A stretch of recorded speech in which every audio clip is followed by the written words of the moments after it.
My friends, once in a while I pick up a nugget of gold on the internet, on Facebook.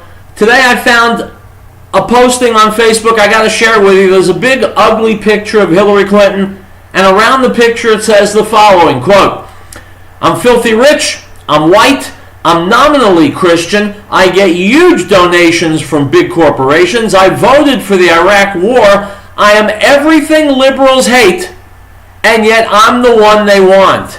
If that's not mental illness, what is?" My name's Howard Riell, and this is Riell Truth. You're listening to the American Freedom Network, streaming live around the world at AmericanNewsNet.com and on Facebook and YouTube and Tumblr and in the book, Riell Truth Stay Angry. And of course, as always, broadcasting out across the Colorado Front Range on KHNC, Johnstown, Colorado, 1360 AM, The Lion. Our call-in number is 877-254-7524. And insanity, liberal insanity, is exactly what's at stake here. Look at the state of California. Just yesterday, Governor Moonbeam, Jerry Brown, signed into law the fact that in California, non-citizens can now vote. Non-citizens. So you don't have to be an American to vote in California. Now here's my problem. It's a problem of discrimination.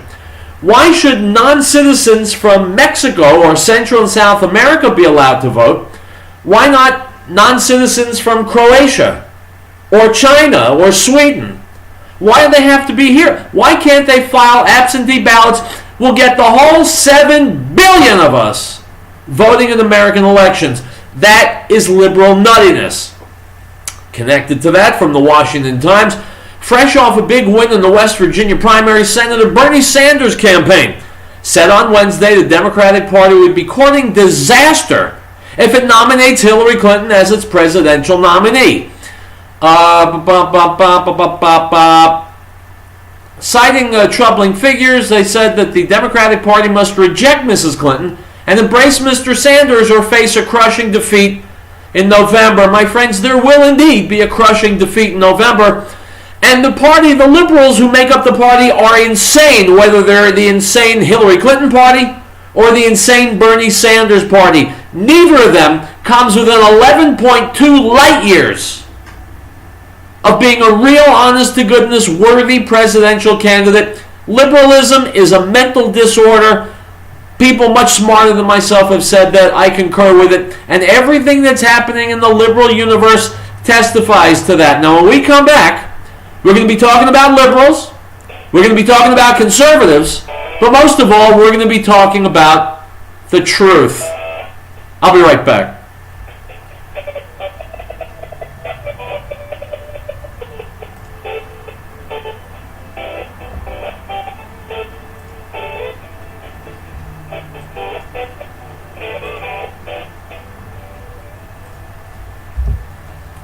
Ladies and gentlemen, Mr. Tom Phillips, founder of the Green Earth. Well, it had to happen. In Colorado, legalized marijuana. Most people thought the Green Earth was a dispensary. Legalized, but yet there is. Folks, I'm not the first one to suggest that liberalism is a mental disorder, nor does anyone need to suggest it. Actions speak louder than words.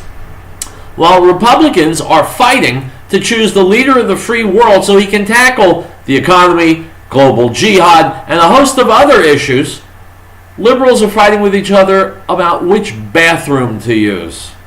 I'll be back in a minute. New location, look for a new name, that's 888-765-HERB. That's 888-765-4372. And be sure to listen to the Healthy Nature Show with Linda Phillips every Tuesday at 1 p.m. We hope these truths to be self-evident, that all men are created equal, that they are endowed by their Creator with certain unalienable rights, that among these are life, liberty, and the pursuit of happiness, that to secure these rights, governments are instituted among men, deriving the just power from the consent of the governed. This is the American News Network.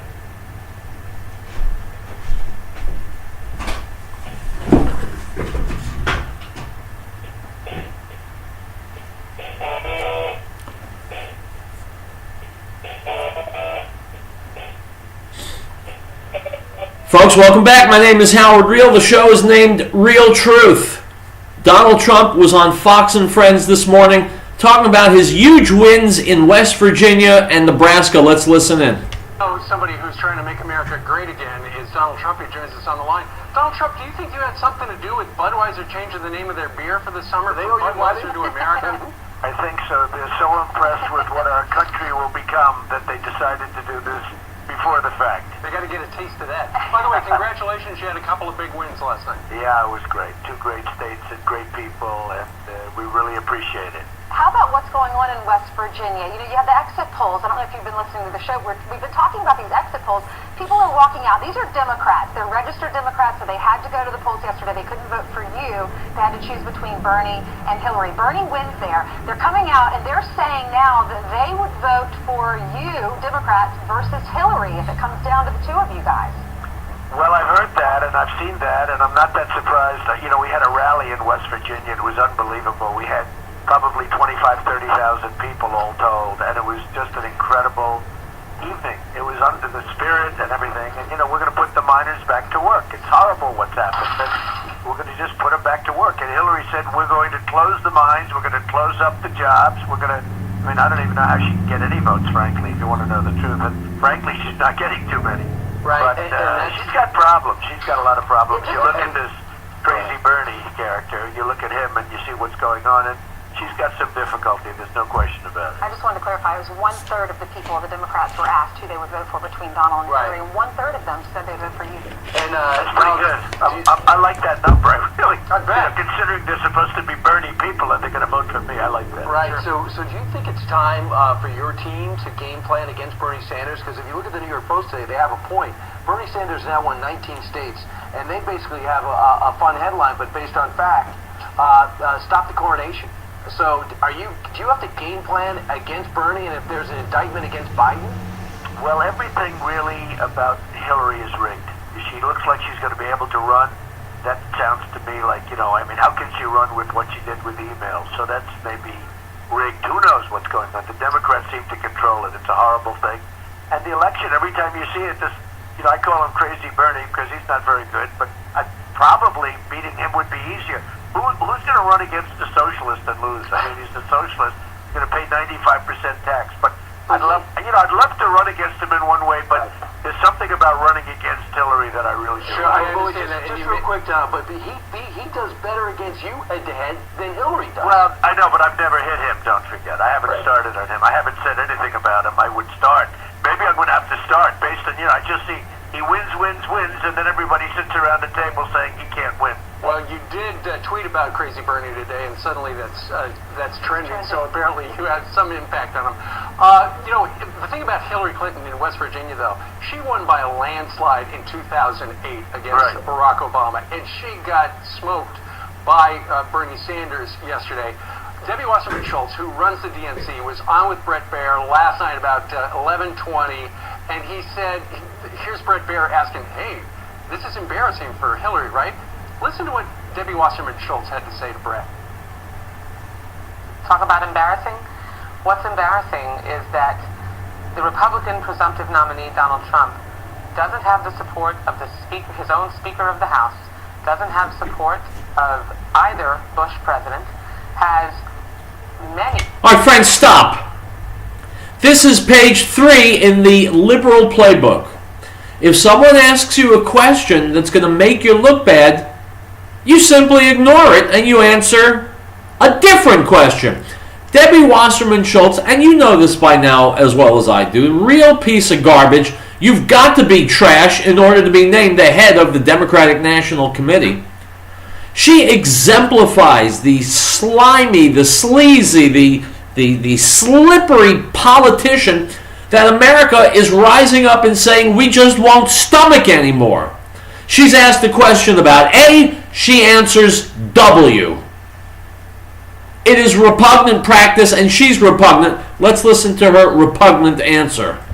United States senators and candidates questioning or outright rejecting that they're going to attend their own party's convention because Donald Trump is radioactive, and they know it. Okay, so she didn't answer the question. What would you like to say about what she just Well, said? first of all, I think she's a terrible spokesperson. I mean, I just hope she stays in that position because I want her to be speaking against me. I think I'm doing very fine with Paul Ryan. I have a lot of respect for Paul Ryan. We're going to have a meeting tomorrow. We'll see what happens. If we make a deal, that'll be great. And if we don't, we will trudge forward like I've been doing and winning, all the time. Now, I will say this. If you look at the vote count, in the history of the Republican Party, I've got more votes than anybody else running for president. And by the way, we have plenty of states left, which I'll win. So we have plenty of states left. And I do have tremendous support within the party. Now, I'm not going to have the Bushes because I hit Jeb very hard. But remember, I hit him hard. Why did I hit him hard? He spent $12 million on negative ads on me. Everyone says, oh, you hit Jeb so hard, the low energy stuff.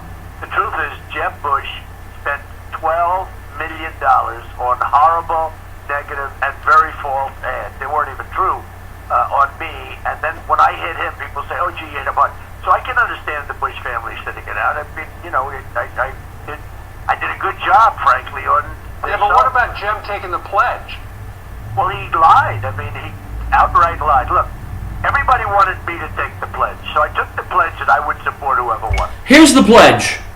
They asked all the Republican candidates, take a pledge. Will you support the eventual Republican nominee? They all said yes. Now Jeb Bush is going back on his word, and Ted Cruz is going back on his word. So between Debbie Wasserman Schultz on the Democratic side and Jeb Bush and Ted Cruz on the Republican side, we've got two different parties but the exact same slippery, slimy lawyers' answers. The politicians' evasive responses, the lies, the lack of believability, lack of credibility. This is the disease for which Donald Trump is the cure. If you want to vote Democrat, you're voting for the disease. If you supported Ted Cruz or Jeb Bush, you were supporting the disease, the cancer in America. Only one guy's got the real deal. Only one guy shoots from the hip and tells the truth. That's why I support Donald Trump. His particular policies will fall into place. What he wants to do is great. But he's an honest guy. He's not one of those slippery, slimy, sleazy politicians which have brought the United States of America to the edge of ruin. You don't need me to tell you that. You know it already. Everybody knows it already. That's why tens of millions of people are voting for Trump. We'll take a break. We'll be back with more Real Truth.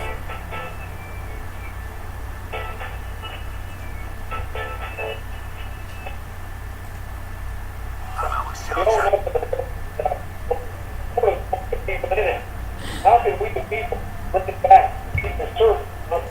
Again, thank you so much for joining us on this live, original, worldwide broadcast. The 8th. AccountabilityRevolution.com, the place to go to learn how you can actually make that happen. Become their judges, not their slaves. AccountabilityRevolution.com. We're talking creating mental satisfying. Privacy is not just some other thing. Problem. You are some yourself. Call your local authority. Just that we're talking creating stuff. And we're setting together. We're talking 33 for over 47 years. For all your radiator repairs, call 970-482-6763. On the air. For our children.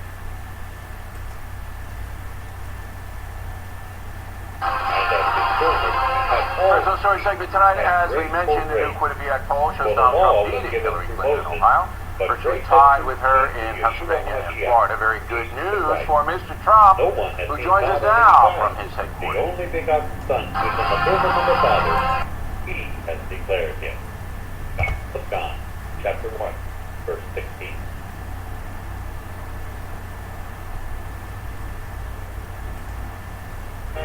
We, the people of the United States, in order to form a more perfect union, establish justice, ensure domestic tranquility, provide for the common defense, promote the general welfare, and secure the blessings of liberty for ourselves and our posterity, to ordain and establish this Constitution for the United States of America.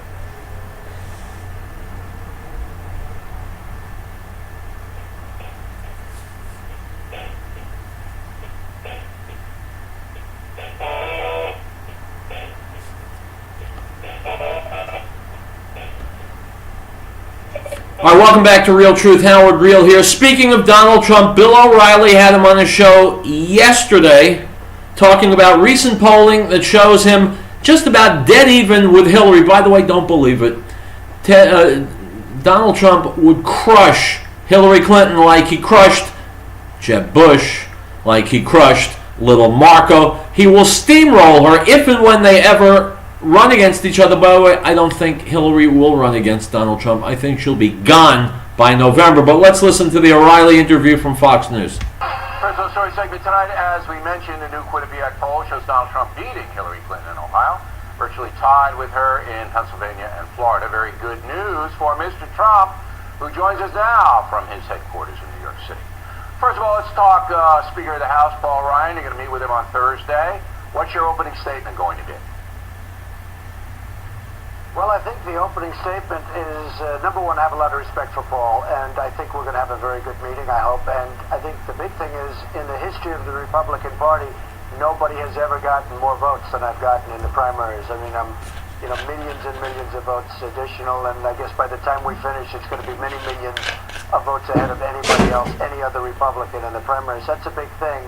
Plus, a lot more people came out to vote this year in the primaries than they did 4 years ago or at any other time. So I think that's a great sign, and we're doing very well in the polls. Okay, but he knows all that, so you're not going to go in and tell him stuff he knows. What are you going to tell him about unifying the party? No, I might repeat it nevertheless because it's an important thing. All right. And I would like to see unity of the party. I believe we'll have great unity of the party. Many people have come out and endorsed and been really strong. Rick Perry came out today and many others, and they really gave their support in a very strong way. Okay, but not Ryan. Ryan's I think we're going to have great. that. He's a very good man. He wants what's good for the party, and I think we're going to have very positive results. And I'd love, frankly, for him to stay and be chairman. So you think, and I know you have to say this, that he's going to fall into line, endorse you, he'll be at the convention, and everything will be fine. That's the likely scenario. Fall into line. No, I don't think fall into line is the right words, though. I think he loves this party, he loves this country, and he wants to see something good happen, and I think we're going to do better if we're unified. All right, but you need him, probably feel that way. You need him because you have to raise $1 billion. Right now my stats say that you've lent your campaign, let me get this right, $36 million of your own money. You've spent $11 million of your own money. That's chump change. Well, no, I know. Well, in one way, you have to be proud of me because other people spend $200 million and they're sitting home watching television. So there's something good. I think I'm in for $45 million, Bill. And when you say lent, I loan the money from myself. In other words, myself loans the money because that's the way the lawyers. But you're going to get paid But back. no, I don't expect to be paid back. Well, you will be, sure. That's the loan. When the funds come in to help your presidential race, that money will flow back to you. I mean, you don't have to take it, but I don't have to. You're entitled to it. I don't have to take it. No, but I think the number is $45 million, right. And I think that's far less than anybody else. You're going to have that party raise money for you. Yeah, I'm raising money, but I'm raising money really for the party. I'm going to also continue to spend my own money on myself, but I'm raising money for the party, and I think we'll raise a lot. I have no idea what the number's going to be. Maybe it's going to be $1 billion. We'll raise whatever we need. Yeah, you need $1 billion. You say the Associated Press is reporting Trump has narrowed potential VPs to 5, all experienced politicians, not ruling out Chris Christie. Is that an accurate report? Well, I like Chris a lot. I'm not going to say ruling in or out. I would say that I have in mind 5 different people. I think they're excellent. I'll announce whoever it will be at the convention. Can you give me one? I'd love to give you all 5, but I can't. I don't want to do that, Bill. You're in charge. It's not even fair to you. Of course it's fair to me. It's fair to my viewers. It's fair to me. You're in charge. You can do it. You just don't want to do it. Yeah, well, I can't. I just think it would be appropriate. The way I always envision it is all right, so I'm out. The convention. You said experienced politician. I'm out. Well, you'd be good. I'm gone. If you would take it, I'd offer it to you immediately. No, I don't take orders really well. I know, that's the problem. All right, let me get to Elizabeth Warren. She doesn't like you. But out of nowhere, on Friday, she's calling you names and stuff like that. What do you think that's about? Well, she's a senator that has done nothing. She just talks, and she's put in things. She's gotten nothing approved, She was not highly respected. Frankly, as you know, the previous senator, who is a big supporter of mine, Scott Brown, is somebody that gave me a lot of information about her. And friends up there, she has had a big failed record as a senator, and all of a sudden, about a week ago, she started tweeting violently about me. Or just every tweet was like about Trump, Trump, Trump. And I finally hit her back, and I think I hit her back very hard. But why is she doing that? No choice but why to do you think she's taking the Because time to tweet bad things about you? Because she sees polls that I'm going to beat Hillary, and she'd like to make sure the Democrats win. But she sees polls that I'm going to beat Hillary, and there are a lot of polls taken by individual people that show me beating Hillary fairly easily, and she doesn't want that to happen. Now, I've never seen, she went on a Twitter rant that was sort of amazing. So I tweeted a few things, and that was the end of that, and I haven't heard from her since. I have a question from a viewer, Diane Ranke from Silver Spring, Maryland. Donald Trump says he is pro-life. Please ask him to name one specific thing he would do to protect the sanctity of human life. Can you?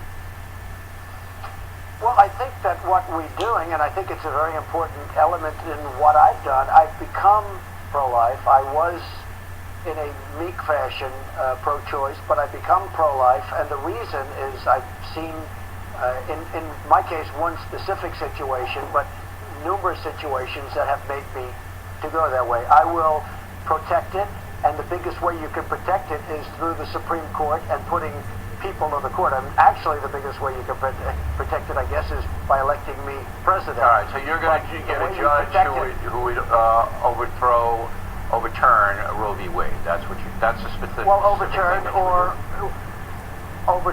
Look, I'm going to put conservative judges on. I think one of the biggest things happening in terms of this election are, it could be as many as 5 judges will be appointed over the next 4.5 years. So we're talking about 5 judges.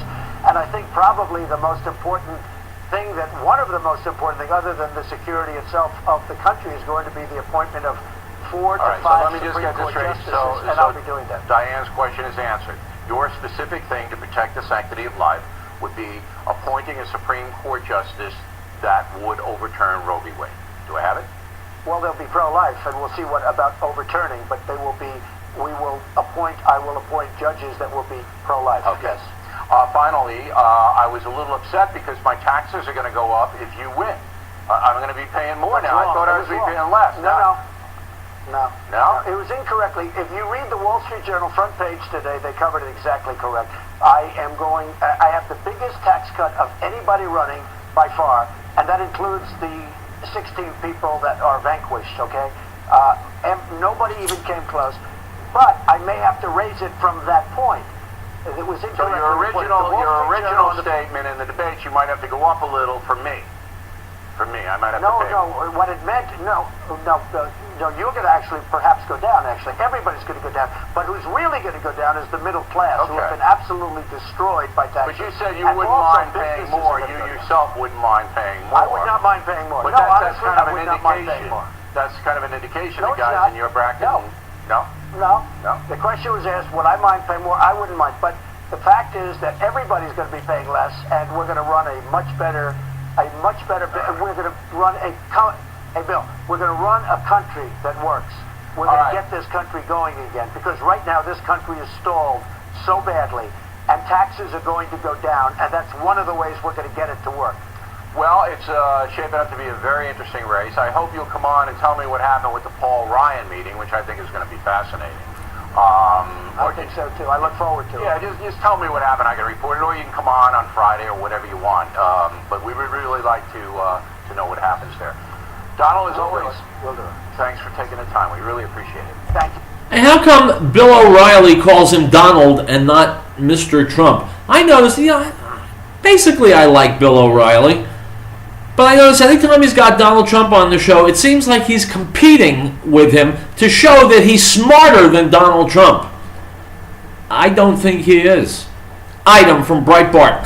Reuters reports that Roger Stone, a Republican strategist and Donald Trump supporter, is putting together a group of women to campaign against Hillary Clinton should the former Secretary of State win the Democratic nomination. The Political Action Committee, originally created last year with the name Women Against Hillary, is now called the Rape Accountability Project for Education PAC, or RAPE PAC. Kathleen Willey, a Democrat who once volunteered in Bill Clinton's White House, is in talks to be the national spokesperson for the Stone Group. Willey claims that in 1993 in the Oval Office, Bill Clinton pinned her to a wall and groped her. Quote, "This gives me more of an opportunity to get this message out to young voters who weren't even born or don't even remember what happened and the women who have suffered," Willey told Reuters. Stone told Reuters, quote, "The Clintons are going to be confronted every day on radio, on television, on billboards," unquote. Willey is not alone. Paula Jones has popped back into the news during this campaign. In the 1990s, then-President Bill Clinton settled a sexual harassment suit with Jones. Juanita Broderick, who claims Bill Clinton outright raped her, has also been back in the public eye, including through social media and her Twitter account. Stop! My friends, that doesn't tell you the story. All that tells you is that Bill Clinton is a piece of trash. And of course he is. And I urge you to read Roger Stone's book, The Clintons' War on Women.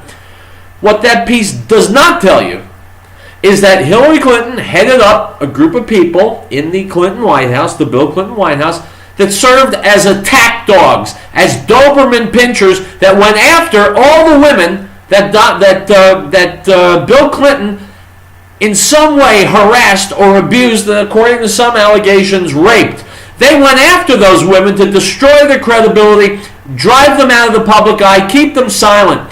Hillary Clinton, the champion of women, was in effect the browbeater, the intimidator of women. She was the Rottweiler going after the women that her husband had groped and or allegedly raped. That's Hillary Clinton. She's a pit bull. Not a nice person. She presents herself as America's grandmother. She is Bill Clinton and the Democratic Party's pit bull. And believe me, you don't want her anywhere near the White House. Item from the American Mirror. Headline, West Virginia, Hillary loses 2/3 of support from 2008. I quote, Hillary Clinton is putting David Copperfield to shame with her vanishing voter trick. Hillary, her base of support is disappearing right before our eyes, but unlike Copperfield, Clinton isn't putting on an act. On Tuesday, Clinton lost the West Virginia primary to a 74-year-old socialist, Bernie Sanders, 51% to 36%. That's a stark contrast to 2008, when she trounced Barack Obama 66.9% to 25.7%. But perhaps what's more shocking is the raw vote total. In 2008, she received 240,890 votes. Yesterday, Clinton netted only 84,176 votes, according to NBC, a 65% decline. Other numbers show how the American landscape has shifted under Clinton's feet. According to data obtained at the polls yesterday, 33% of Democrats said they would vote for Donald Trump in November. Only 44% of Democrats say they'll vote for Clinton. 21% said they'll vote for neither. So my friends, the Democratic Party, like the citizens of California, are in a mass exodus, a migration.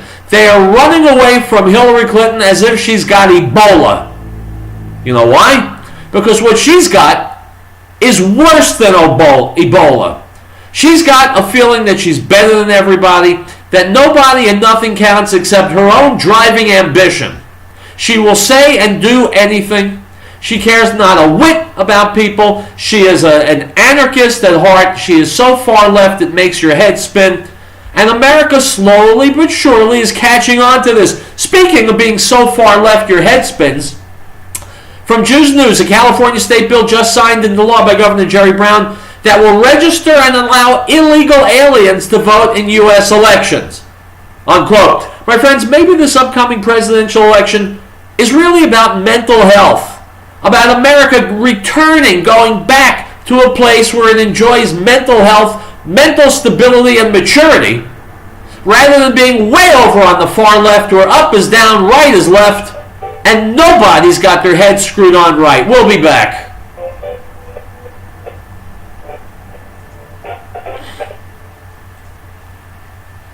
Howdy, folks. Have you ever... You were there when they tried to steal it from Reagan.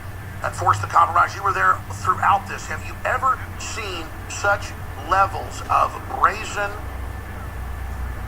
Never happened, even though you have all the public interest, the money, and election laws, and false advertising, and the rest of it. 829-5948. Rehabilitation nursing center Rockies reminds everyone the chance of involvement in an auto accident rises dramatically with the consumption of alcohol or use of drugs. Please think before you drive. Don't let drugs or alcohol ruin your life or take the lives of others. You are responsible for your own safety as well as the safety of those around you. This message from Rehabilitation and Nursing Center of the Rockies. For information on their services, call 970-484-7981.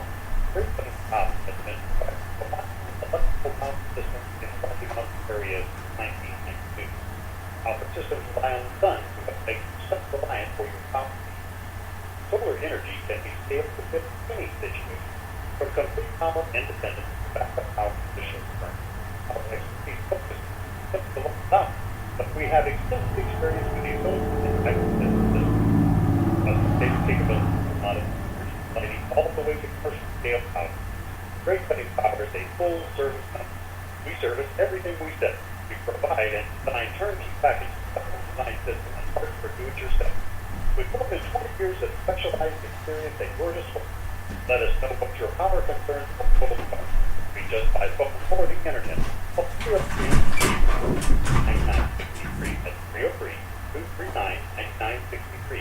Or go to GreatPlainsSolar.com. The world was made true.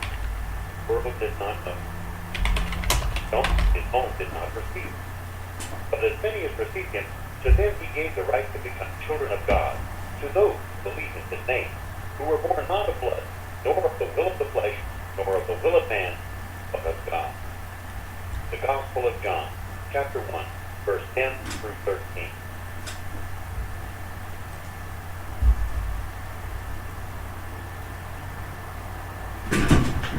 Article 4. The right. It's a good show so far, huh? Oh, those Democrats are out of their freaking minds. They really are. You don't need me to tell you that, but I'll tell you that anyway. About to go back on the air, so hang on. And particularly the fact that the to be certain and the person or to be seen.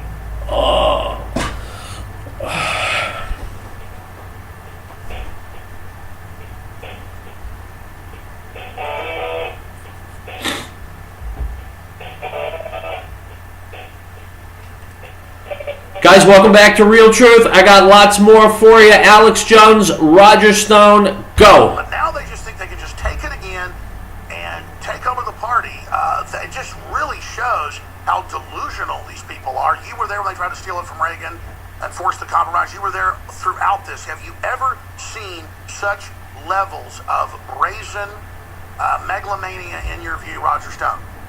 To put it this way, Alex, I have never seen a situation in which a Republican speaker tried to blackmail the Republican nominee for president. This is extortion. And all he has, well, Ryan has to pray, of course, is his endorsement, which he has withheld to create this leverage. Let me move on, because there's another important development this weekend. You, I'm sure, noticed that Donald Trump engaged Hillary Clinton on the questions of her husband's epic abuse of women and her role in covering up that scandal. And let's just say it, you don't like to brag, but you've been advising Trump for a year and a half. This is the game plan. You told me a few weeks ago, watch, get ready, he's going to go after her on this, and he did. Which shows he's got the bona fides to go toe-to-toe. He's for real, folks. This is what we've always needed, is somebody to not play patty cake. Continue, Roger. Well, look, Donald Trump is his own man, and he decides what he says, but I think it is very clear that he has read my book, The Clintons' War on Women, as have hundreds of thousands of other Americans. So when New York Magazine yesterday reported that Trump made this claim without foundation, no, there's a lot of foundation. Read the book. Well, we're going to go over it. The book's available at InfoWarsStore.com, but let me just add, I see articles every day saying Donald Trump claimed that the Saudis had a role in 9/11. There was a cover-up with no proof. They don't even mention the 28 pages. So, this is like Gibbs saying there's no drone program 6 years after the program's public. Sorry, go ahead.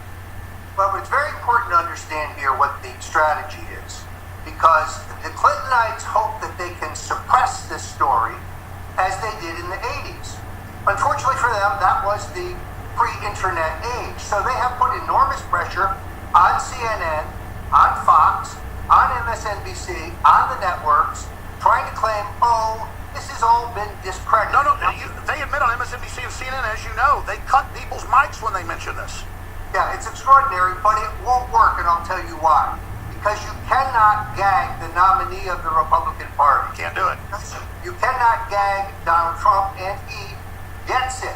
Now, her entire campaign strategy is based on winning a disproportionate number of votes from women.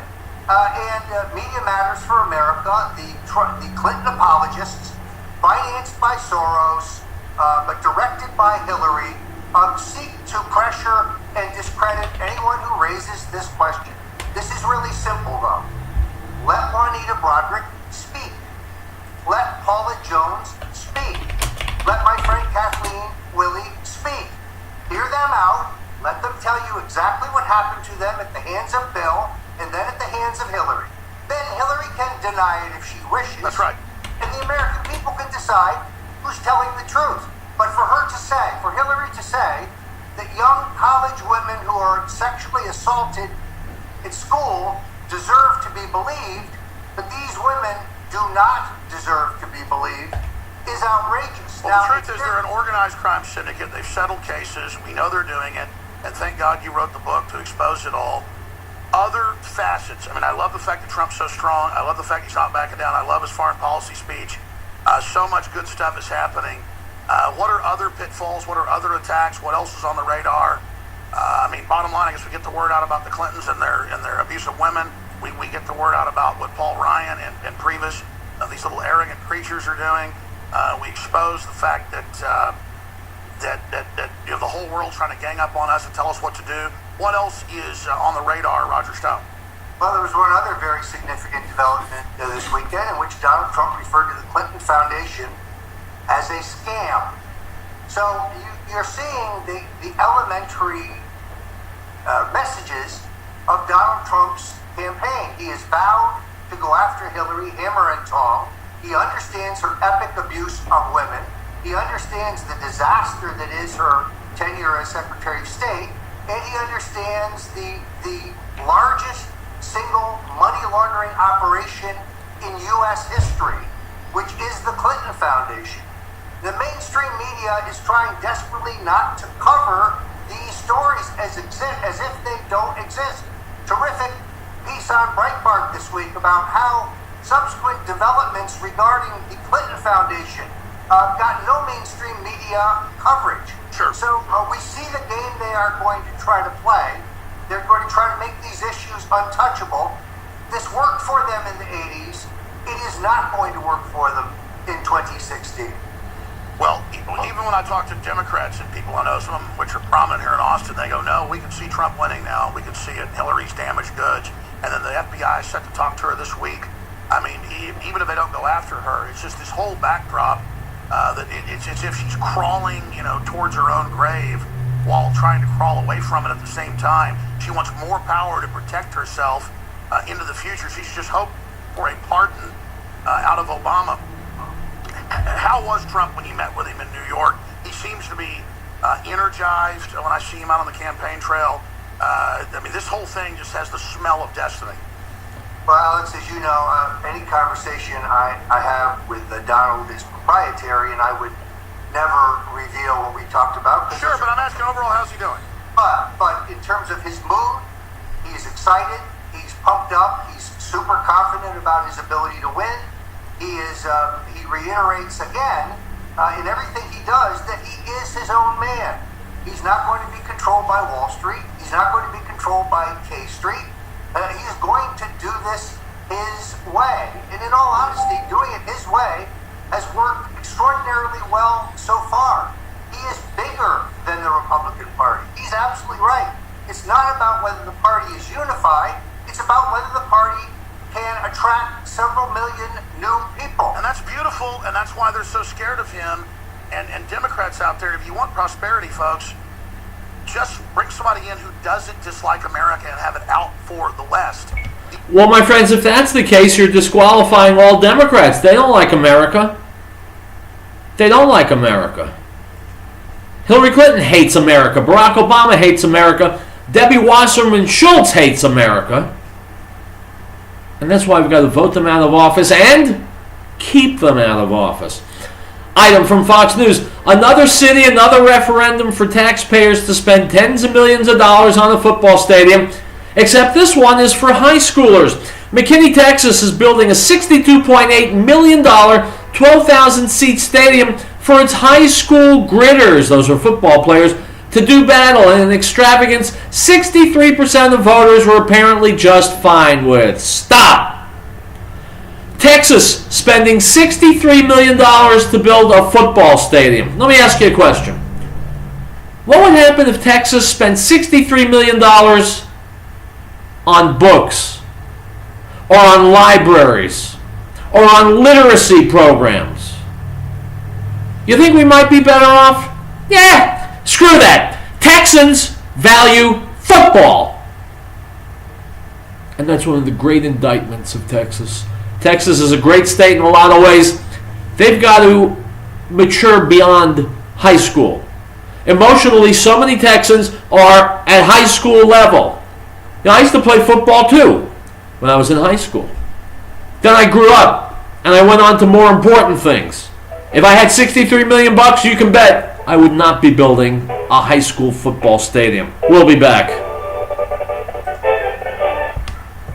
All right, guys, all done. Please share this video. Go to Facebook, Riell Truth Radio. Hasta luego.